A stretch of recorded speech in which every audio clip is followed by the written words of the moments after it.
नमस्कार, बहुत स्वागत है आप सभी का स्वराज एक्सप्रेस में। आप देख रहे हैं हमारा खास प्रोग्राम जनता मांगे जवाब। आपके साथ मैं हूं संयम जैन। भोपाल गैस कांड को 41 साल बीत चुके हैं, लेकिन गैस पीड़ित आज भी साफ पानी, साफ हवा, बेहतर इलाज और उचित मुआवजा जैसी बुनियादी जरूरतों के लिए संघर्ष कर रहे हैं।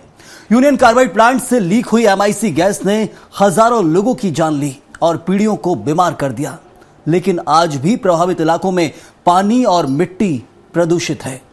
अस्पतालों में पर्याप्त इलाज की सुविधा नहीं है। दावा किया जा रहा है कि मुआवजा भी असल नुकसान के मुकाबले बेहद कम मिला है।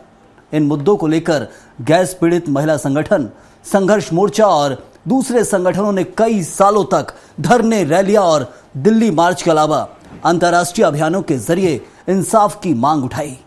कुल मिलाकर 41 साल बाद भी भोपाल गैस पीड़ितों का न्याय का इंतजार अधूरा पड़ा है। आज इसी पर चर्चा करेंगे, लेकिन पहले रिपोर्ट देखिए।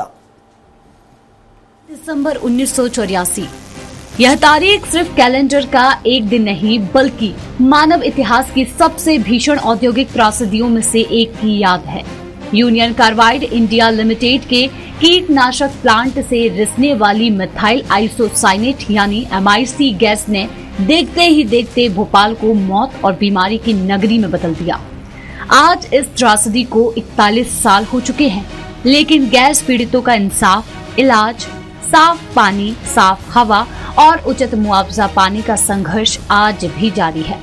त्रासदी के दशकों बाद भी यूनियन कार्बाइड और आसपास की मिट्टी, पानी में रासायनिक प्रदूषण मौजूद है। पीड़ित बस्तियों में आज भी लोग दूषित पानी पीने को मजबूर हैं। लोगों का कहना है कि पूरे इलाके की सफाई, पीने का शुद्ध पानी और स्वास्थ्य के लिहाज से सुरक्षित वातावरण उपलब्ध कराया जाए।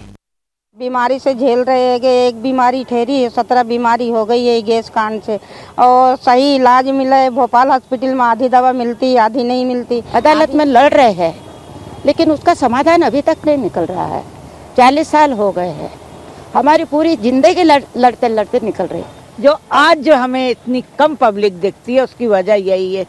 कुछ लोग ऐसे बीमार हैं कि वो बेचार के निकल के आ नहीं सकते, लेकिन फिर भी वो कुछ ना कुछ कोशिश कर लेते हैं कि अपने बच्चे को भेज दें या बेटी को भेज दें। ना डॉक्टर से इलाज कर रहे हैं, ना डॉक्टर देखते हैं। 5 लाख मुआवजे की मांग थी हम लोग की, एक को 5-5 लाख मिले कम से कम। भोपाल के गैस पीड़ितों को सही न्याय नहीं मिला है आज भी। भाई 25,000 रुपये गवर्नमेंट ने मुआवजा दिया था, क्या ये 25,000 रुपये उचित मुआवजा था? और भोपाल हॉस्पिटल में जाओ दवाई लेने, वो कहते हैं किसी को पेट में पानी भर गया या किसी को कैंसर हो गया, वो कहते हैं भोपाल हॉस्पिटल वाले डॉक्टर कहते हैं ये दारू पी के इनने लीवर खराब कर लिया। लेकिन आज भी वो रात हम लोगों को याद आती है कि क्या हुआ था। पूरे भोपाल में भाग दौड़ मची हुई थी। कोई बेरगल तरफ भाग गया था, तो कोई बस स्टैंड तरफ भाग गया था, कोई स्टेशन तरफ भाग गया था। 41 साल पहले इस हादसे का शिकार हुए लोग और उनकी नस्लें आज भी फेफड़ों की समस्या, आंखों की बीमारियां, कैंसर और जन्मजात विकृतियां जैसा दंश झेल रही हैं। बीमारियों से जूझ रहे लोग आज भी बेहतर इलाज और उचित मुआवजा के लिए संघर्ष कर रहे हैं। इस भोपाल को लेके कि हिंदुस्तान में अगर कैंसर के और टीबी के और सांस के अगर बीमार ज्यादा है तो सिर्फ भोपाल में है।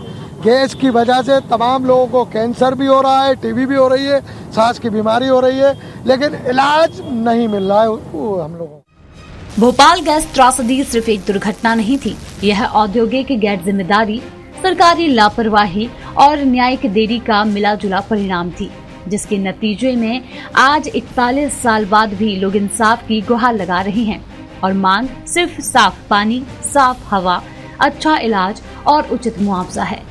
इन बुनियादी अधिकारियों के लिए पीड़ितों का संघर्ष आज भी जारी है और यह संघर्ष तब तक खत्म नहीं होगा जब तक गैस पीड़ितों को पूरा न्याय नहीं मिल जाता। Bureau report, Swaraj express. तो 41 साल और इंसाफ की आस, इस पर चर्चा करेंगे और चर्चा के लिए मौजूद है हमारे साथ कुछ खास मेहमान। साधना कार्णिक, प्रधान संयोजक गैस पीड़ित संघर्ष सहयोग समिति की, बहुत स्वागत है आपका। साधना जी, साथी नरेश राठौर गैस पीड़ित हैं, खुद विस्तार से बताएंगे कि कैसी जो पीड़ा उन्होंने अपने को बीच देखी है, वो दौर क्या था और आज तक कितना बदलाव आया है। आपका भी बहुत स्वागत नरेश जी। और के शाइनी, वरिष्ठ पत्रकार, आपका भी बहुत बहुत स्वागत है।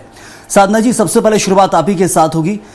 गैस पीड़ित आज भी देख रहे हैं, प्रदर्शन कर रहे हैं। 41 साल हो गए, प्रदर्शन में कोई बदलाव नहीं आया। प्रदर्शन आज भी वैसा ही किया जाता है। 3 दिसंबर याद आता है तो पूरा मध्य प्रदेश जाग जाता है और देश के कई राज्यों में गूंज होने लगती है कि 3 दिसंबर की वो रात मध्य प्रदेश के एक समझिए कि आप भोपाल के अंदर गैस पीड़ित जो हैं वो आज भी परेशान हैं।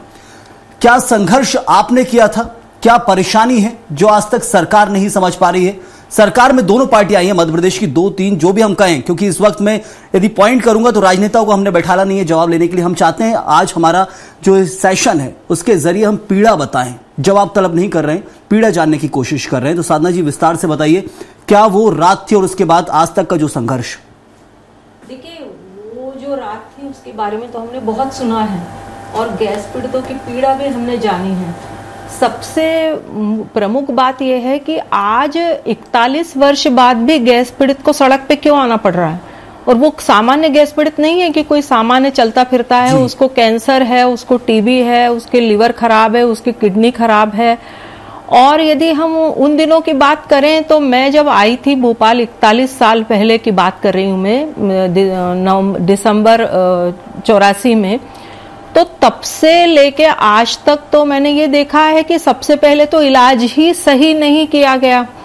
तो क्योंकि सही इलाज यदि होता और जहरों का इलाज होता तो गैस पीड़ित को मुआवजा देना पड़ता, क्योंकि जहर था साइनाइड, साइनाइड के लक्षण थे और वो साइनाइड के लक्षण पोस्टमार्टम रिपोर्ट्स में चेरी रेड कलर के ब्लड ऑर्गन्स दिख रहे थे, जो कि हमें डॉक्टर हीरेश चंद्राने के साथ हम जब मीटिंग करते थे संघर्ष मोर्चे की, तो हमें बताया उन्होंने कि किस तरह के पोस्टमार्टम रिपोर्ट आ रही है और इसका मतलब क्या है। तो ये साइनाइड जहर का जो इलाज यदि उस वक्त देते, जो सोडियम थाइसल्फेट था, जिसके लिए बाद में हमने लंबी लड़ाई लड़ी और अब मुझे अभी पता चला, मैंने जब लंपी पे काम किया, कि मिथिलिन ब्लू नाम की एक दवा थी जो WHO से साइनाइड जहर की प्रोटोकॉल में थी और इसेंशियल ड्रग्स में आती है, सभी अस्पतालों में होनी चाहिए। न तो मिथिलिन ब्लू थी, तो सोडियम थाइसल्फेट था। तो ये सारे साइनाइड जहर के कार्ड थे, पर ये जानबूझ के नहीं दिए जा रहे थे, क्योंकि उसके कारण ये था कि यदि साइनाइड जहर ऑन पेपर आ जाता डॉक्यूमेंट में, तो सरकार को, यूनियन कार्बाइड को, डाउ केमिकल को साइनाइड का मुआवजा देना पड़ता, जो कई गुना ज्यादा होता। तो सबसे पहला तो काम ये करो, इलाज ही मत होने दो। फिर इलाज ही नहीं होने दिया तो इसके मतलब गैस पीड़ित मरते गए। और उसके अलावा फिर उन्होंने जो कैटेगराइजेशन है, मेडिकल कैटेगराइजेशन, उस पे अटैक किया। क्लेम मेडिकल कैटेगराइजेशन में ABCD जितनी भी कैटेगरी थी, उन्होंने सबसे 99.9% गैस पीड़ितों को B मेडिकल कैटेगरी दे दी, जिसका मतलब है आपको गैस तो लगी थी लेकिन अब आप ठीक हो चुके हैं। तो इसका मुआवजा क्या था? 25,000 रुपए।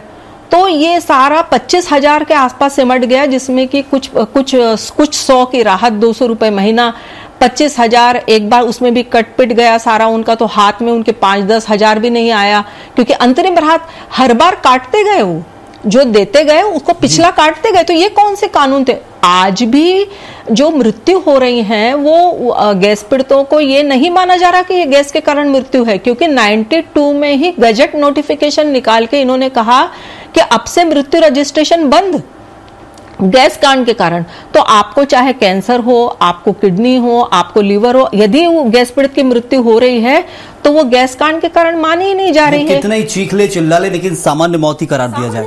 अब सवाल ये आ रहा है कि हजारों लोग बीच में ये मरते जा रहे हैं और अब तो अस्पताल जो खोले गए, ये संघर्ष से खोले गए। हम लोगों ने जुलूस निकाले हैं सड़कों पे, हमने सारी चीजों के सरकार को एक्शन प्लान बना के दिए हैं कि आपको एक बड़ा सुपर स्पेशलिटी अस्पताल, आपको वार्डवार अस्पताल, आपको वार्डवार ट्रेनिंग, रोजगार ट्रेनिंग केंद्र। सरकार ने अपनी तरफ से कुछ भी नहीं किया।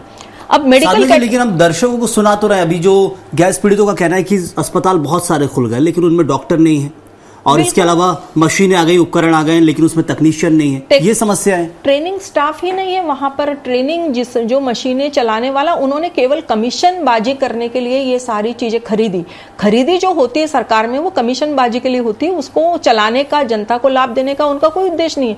लेकिन सबसे बड़ा जो अभी मतलब हुआ है, हमने तो सारी चीजें उनको बहुत कुछ कोशिश है कि रेलवे कोच फैक्ट्री में भी उनको रोजगार दिलवाया, उसके अलावा ट्रेनिंग सेंटर में, सिलाई सेंटर वगैरह में भी किया, बहुत सारे बीच में ये सब चला है। लेकिन केवल वो भोपाल गैस कांड से ही पीड़ित नहीं है। ये भोपाल गैस कांड 84 में हुआ। 1969 से वहां पे 1969 से वहां पे MIC प्लांट जब से लगा है तब से जहर फेंके जा रहे हैं कार्बाइड कारखाने के अंदर। पूरे प्रेमाइसेस जो है वो जहरीला है। 27 एकड़ का जो इनका प्लांट है उसमें हजारों टन जहर फेंके गए हैं, जिसमें उसके MIC प्लांट के सुपरवाइजर TR चौहान की किताब भोपाल एक नरसंहार में है। 100 जहर हैं, जिसमें से कम 1 टन तो केवल मर्क्यूरी है।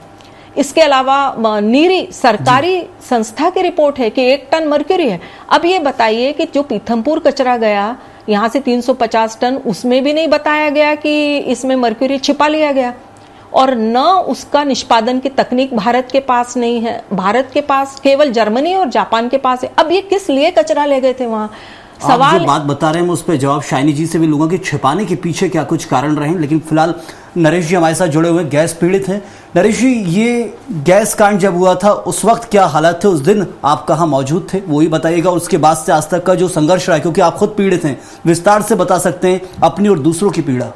जी, मैं उस गैस कांड के समय 12.5 साल के लगभग था, और रात के 12 बजे के बाद ये घटना हुई थी। 2 और 3 दिसंबर की दरमियानी रात थी जी।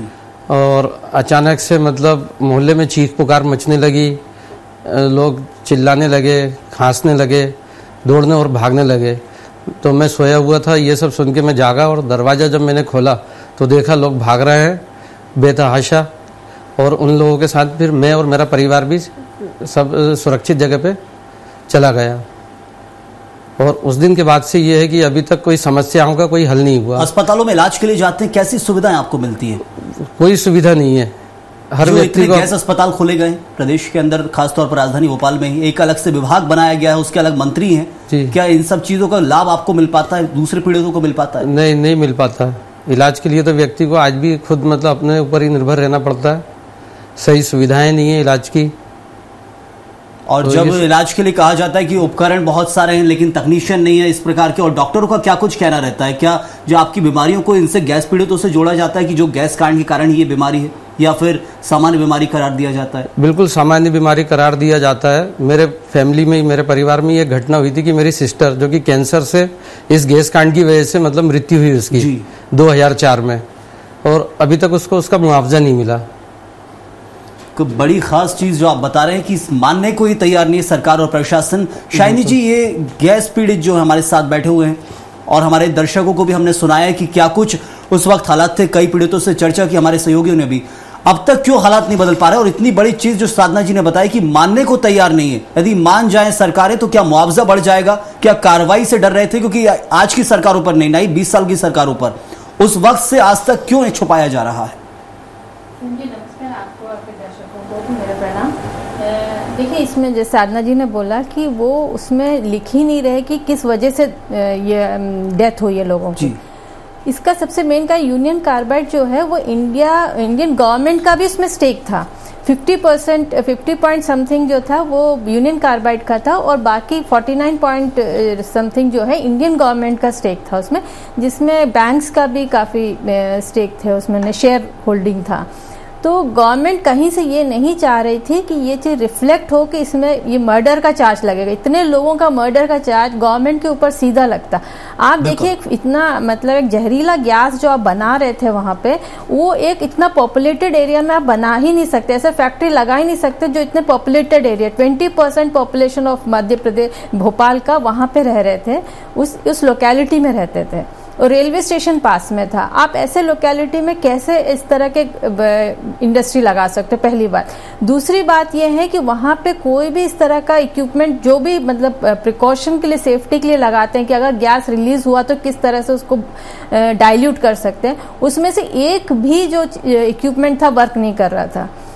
तीसरा, वहाँ पे पानी डाल के उसको मतलब उसको डाइल्यूट कर सकते, तो पाइप ही नहीं था इतना लंबा कि वो ऊपर जहाँ से रिलीज हो रहा था वहाँ तक वो पानी जा सके। तो ये डायरेक्ट गवर्नमेंट के ऊपर भी इसका एक वो आ जाता। और गवर्नमेंट, दूसरी बात है कि जो क्रिमिनल्स उनको बचाने में लगी हुई थी।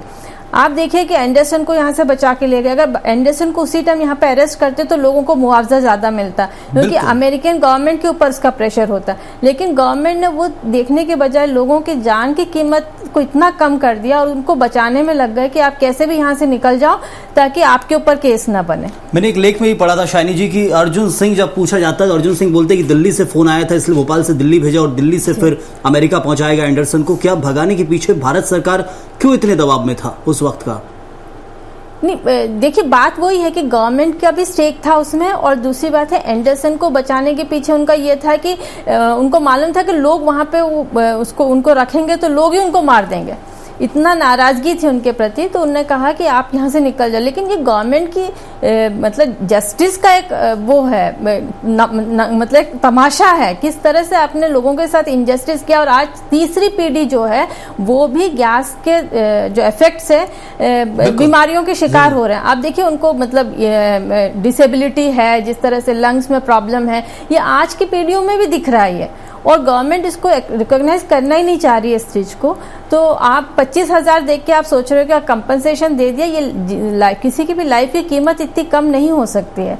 आप अगर, और दूसरी बात है कि जो वहां पे अमेरिका में ये केस होना था उसको आपने इंडिया में ट्रांसफर कर दिया, क्योंकि अगर वहां पे होता तो वहां के लाइफ की कॉस्ट के हिसाब से यहाँ पे लोगों को कंपनसेशन देना पड़ता। वहां तो यूनियन कार्बाइड की गलती मानने से इनकार कर दिया अमेरिका ने। तो शाइनी जी, इसमें अमेरिका ने नहीं माना कि इंडियन गवर्नमेंट ने ही इसको डाइल्यूट करके उनके पास प्रेजेंट कर दिया। अगर आप इसको प्रॉपरली वहां पे लड़ते तो वो डेफिनेटली हो जाता।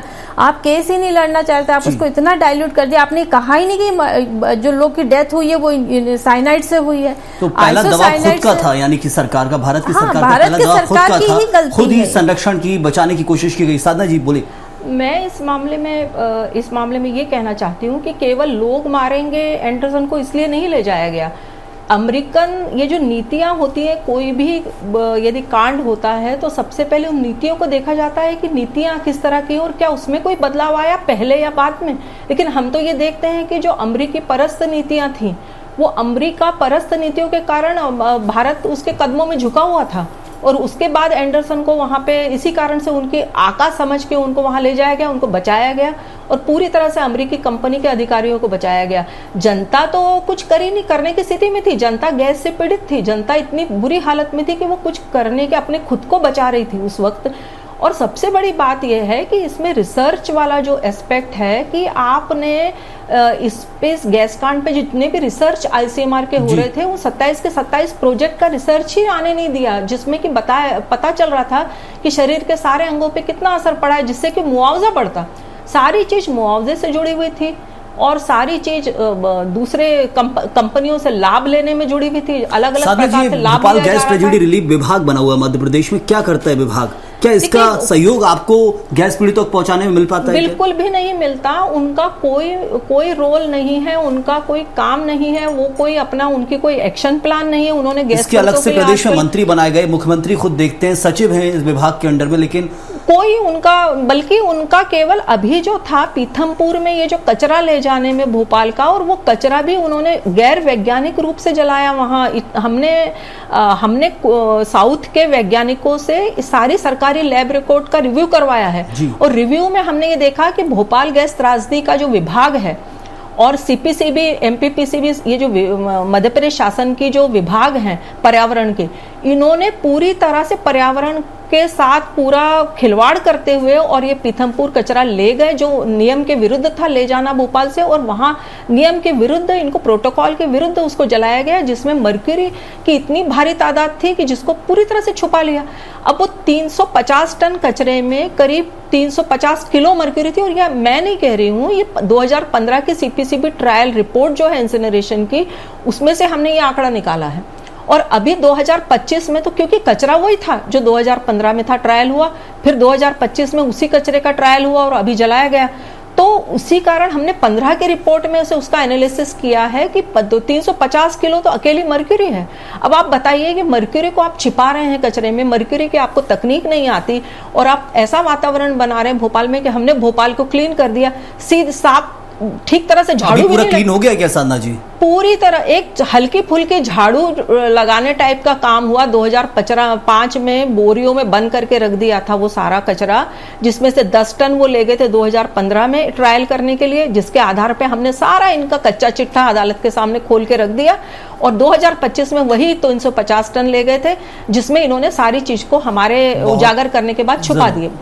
बहुत बड़ी जानकारी आप हमारे दर्शकों को साझा कर रहे हैं, जो शायद अब तक पहुंच नहीं पाती थी। वो सबसे बड़ी चीज है कि इतनी खास चीजें उन्हें जानने मिल रही। मैं आता हूं आपके पास। मैं आपको केवल इतना और बताना चाहती हूँ कि ये 350 किलो टन केवल नहीं था। इसके बाद नीरी, सरकारी संस्था नीरी की रिपोर्ट है कि 1 टन मर्क्यूरी वहां पे पड़ा हुआ था। MIC plant worker TR Chauhan की किताब है, भोपाल एक नरसंहार के, 1 टन मर्क्यूरी वहां पे पड़ा हुआ था। तो ये ऑडिट रिपोर्ट कहाँ है, हम मांगना चाहते हैं। मैं सरकार से हमने डिमांड की है, आज काली पट्टी लगा के हमने प्रदर्शन किया और हमने ये मांगा है कि ऑडिट रिपोर्ट दीजिए। मर्क्यूरी को ऑडिट किया जाता है हर साल, और ऑडिट में 750 किलो मर्क्यूरी का ऑडिट नहीं है। तो वो मर्क्यूरी कहाँ गायब कर दी, कहाँ गायब हो गई, और वो जमीन के नीचे गई है, तो उसका क्या प्रभाव, दुष्परिणाम पर्यावरण पे होगा।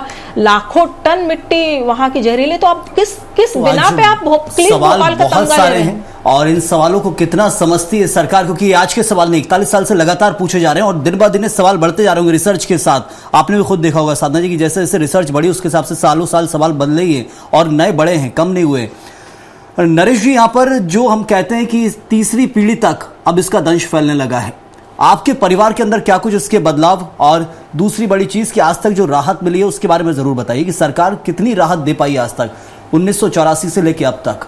क्या हर महीने भी कोई किसी प्रकार की पेंशन दी जाती है? क्योंकि एक अफवाह रहती है, क्या ऐसा कुछ आता है क्या? नहीं, ऐसा तो कुछ भी नहीं है और कोई राहत नहीं दी जा रही है। और जो आपने पूछा है कि भाई तीसरी पीढ़ी तक जो आए हैं उसमें क्या है, तो उनका भी जो स्टेमिना है, जो उनकी क्षमता है, कार्य क्षमता, ये सब बहुत कम हुई है, बहुत प्रभावित हुई है। पहले आप देखते थे कि लोग 5-10 किलोमीटर पैदल चले जाते थे, अब वो ये है कि भाई 100-200 मीटर भी नहीं चल पाते हैं लोग, उतने भी उनको मतलब कोई वाहन चाहिए, साधन चाहिए, है ना। पहले 3 मंजिला तक लोग पैदल मतलब चले जाते थे सीढ़ियाँ चढ़ के, आज उनको लिफ्ट की ज़रूरत पड़ती है 1 फ्लोर पे भी जाने के लिए, है ना। तो उनके ये फेफड़े वगैरह बहुत प्रभावित हुए हैं। और ये हर परिवार की मतलब दास्तान है कि पेरेंट्स जो है वो बीमार बने रहते हैं, रोज़ उनको हॉस्पिटल जाना पड़ता है, इलाज कराना पड़ता है। कोई भी व्यक्ति जो उस समय गैस कांड में जो पैदा हुआ, आज वो 41 साल का हो चुका है। हाँ। तो वो हर व्यक्ति उस दिन से लेके उससे ज़्यादा उम्र का हर व्यक्ति किसी न किसी बीमारी का शिकार है। बिल्कुल। ये रिलीफ कितनी दी गई आज तक, जब से 84 के बाद से आज तक आपको कितनी रिलीफ मिल गई है? रिलीफ जैसा, हाँ, रिलीफ तो बहुत नाम मात्र की है। मात्र 25,000 रुपये अभी तक गैस पीड़ितों को दिए गए हैं, जो कि कोई उचित मुआवजा नहीं है। ये इस मुआवजे की बात है कि हमारे प्रदेश के अंदर ही हर महीने जहां खूब पैसे बांट दिए जाते हैं अलग वर्ग विशेष को, लेकिन गैस पीड़ित वहां सामने बैठे हुए और उनके लिए कोई रिलीफ नहीं है। शाइनी जी, ये हालात बन रहे हैं, ये हम सब समझ रहे हैं। हर 3 दिसंबर को आवाज उठती है, सालों उठती है, शायद हो सकता है सामने ना आती हो, पीड़ा तो हर दिन निकलती है कि जो पीड़ित है वही उसका दर्द जानता है। लेकिन सबसे बड़ी चीज है, क्या इन चीजों में जो हालात हैं वो अब बदलेंगे? क्या कभी सुनवाई होगी या फिर ऐसे ही चलेगा? क्योंकि सरकारें तो दोषी रही हैं, दोनों तरफ हमने देखा है, कोर्ट के हस्तक्षेप के बिना कुछ नहीं होता है। आगे क्या कुछ देखने मिलने वाला है? संयम जी, आप देखिए ना किस तरह से मजाक बना रखा है। 41 इयर्स हो गए हैं गैस रिलीज होने के बाद, अभी भी जो मतलब पहले केस चला CGM कोर्ट में, उसमें उनने 2-4 लोगों पे मैक्सिमम 3 साल का सजा सुनाया और उसके बाद वो सेशन कोर्ट में चला गया। आज भी सेशन कोर्ट में उसका हियरिंग चल रही है। अब सेशन कोर्ट में कब डिसीजन आएगा, उसके बाद वो हाई कोर्ट में जाएगा, फिर सुप्रीम कोर्ट में जाएंगे। तो आप सोचिए, जब तक सुप्रीम कोर्ट से डिसीजन आएगा, जितने लोग हैं वो तो मतलब मुश्किल से कोई भी बच पाए रहेंगे, मतलब नेचुरल डेथ ही हो जाएगी सबकी। एंडरसन जो है उनका नेचुरल डेथ, तो कहाँ जस्टिस मिल रहा है? जो लोग भी इसमें इन्वॉल्व थे उन सबको आपने बचाने की कोशिश करी है। और आज भी जिस तरह से वहां पे पानी है, हवा है, जो है उसका आप डॉक्यूमेंट्स, जिस तरह साधना जी ने बताया, कोई भी रिसर्च का रिपोर्ट है वो सामने नहीं ला रहे हैं। तो ये एक तरह से लोगों के साथ जस्टिस तो थोड़ा इनजस्टिस हो रहा है, उनकी जिंदगी के साथ खेल कर रहे हैं। सरकार जो भी हुआ, पहले कांग्रेस की थी, अभी 20 साल से बीजेपी सरकार है, उनने भी कुछ नहीं किया। आप देखिए कहाँ इतने साल में तो वो जस्टिस ने। शाइनी जी, ताज्जुब की बात है कि बांटने में कोई कमी नहीं रखी जा रही है सरकार की तरफ से। हम देख रहे हैं कितना बांटा जा रहा है। हम आपसे अक्सर आपसे बात करते हैं कि कितना बांटा जा रहा है, तो इन गैस पीड़ितों को क्यों नहीं दिया जा रहा है 25,000 का सिर्फ अब तक का मुआवजा? सही जी, ये बहुत दुखद है कि मतलब हमारे गैस पीड़ित जो लोग हैं उनको इस तरह से सरकार अनदेखी कर रही है उनकी, क्योंकि वो वोट बैंक नहीं है उनके लिए। आप देखते होंगे जो भी दे रहे, अभी जैसे महिलाओं खाते, उनको लगता है कि इससे हमें देने से हमें वोट मिलेगा, हमारी सरकार बन जाएगी। बिल्कुल। अब इस तरह के उनकी यूनिटी आपको दिख नहीं रही है, उनको नहीं लगता कि उनके वोट से उनकी सरकार बनेगी, तो उनको अनदेखा कर रही है। लेकिन और दूसरी बात है कि यहाँ तो लाइफ की बात है, उनको मेडिसिन नहीं मिल रहा है, उनको प्रॉपर उनका इलाज नहीं हो रहा है, उनको कोई रोजगार नहीं मिल रहा है। आप सोचिए उनकी हेल्थ जब ठीक नहीं है तो कैसे काम कर पाएंगे।